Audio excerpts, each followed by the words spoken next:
1958 में यमन के अंदर मसाले और कपड़ों के बिजनेस से चालू किया था धीरूभाई अंबानी ने अपना एम्पायर, बिना किसी लाइसेंस और बिना किसी रजिस्ट्रेशन के। हे गाइस, मैं हूं एडवोकेट प्रसन्ना थाड़ा और आज मैं आपको बताऊंगा कि इंडिया के अंदर बिजनेस को स्टार्ट करने का पूरा लीगल प्रोसेस क्या होता है। लीगल स्ट्रक्चर से लेकर के आपके ब्रांड को प्रोटेक्ट करने तक और पूरी कंप्लायंस की चेकलिस्ट आज मैं आपको बताऊंगा। तो शुरुआत करते हैं सबसे पहले बिजनेस के स्ट्रक्चर से। आपका बिजनेस स्ट्रक्चर ही ये डिसाइड करेगा कि आपकी टैक्स लायबिलिटी कितनी बनेगी, लायबिलिटीज और एसेट्स शेयर किस तरीके से होंगे और फ्यूचर में कोई इन्वेस्टर आपकी कंपनी में इन्वेस्ट करने से पहले आपको ट्रस्ट करेगा कि नहीं। ब्रॉडली इंडिया में 5 तरह के बिजनेस स्ट्रक्चर्स होते हैं और सबसे पहला होता है सोल प्रोप्राइटरशिप।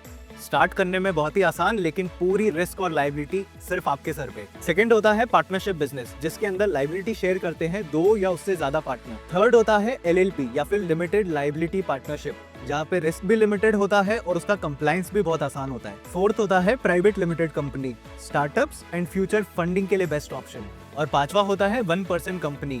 ये अलग होता है सोल प्रोप्राइटरशिप से, लेकिन यहाँ पर सिर्फ एक ही फाउंडर बना सकता है अपनी खुद की कंपनी। अगर आप चाहते हैं फ्यूचर में स्केल अप करना या फिर मार्केट से इन्वेस्टमेंट उठाना, तो बहुत ही क्रूशियल है अपने स्ट्रक्चर को सॉर्ट आउट करना। तो अब स्ट्रक्चर डिसाइड हो गया है, तो चलो बात करते हैं गवर्नमेंट आपसे क्या क्या डॉक्यूमेंट्स मांगेगी आपकी कंपनी को रजिस्ट्रेशन देने से पहले।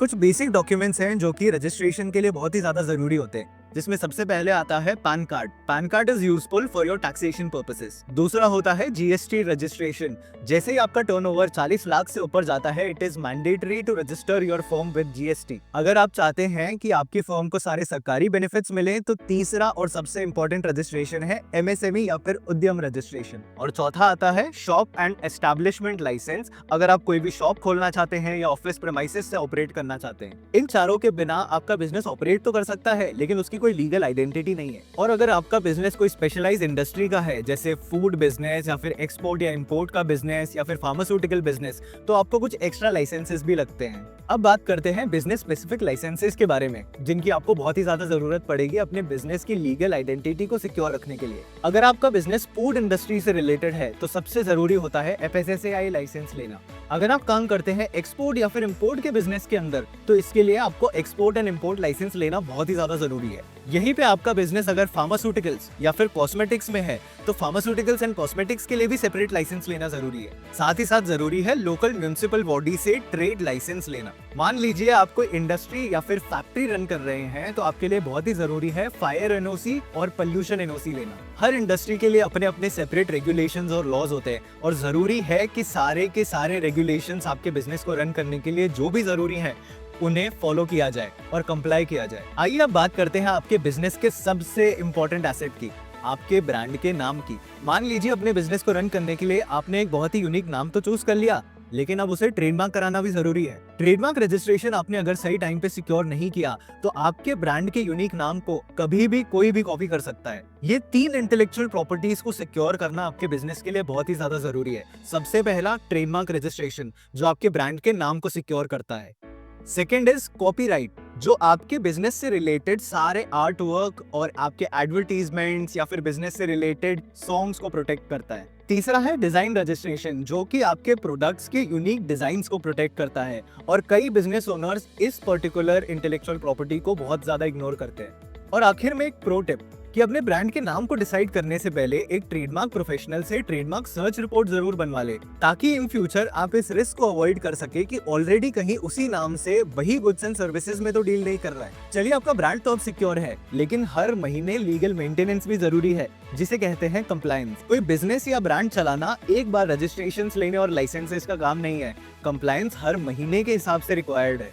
जैसे कि आपको फाइल करना पड़ेगा अपना GST रिटर्न, जो कि हर मंथली फाइल होता है। Second is income tax return, जो ईयरली फाइल करना होगा।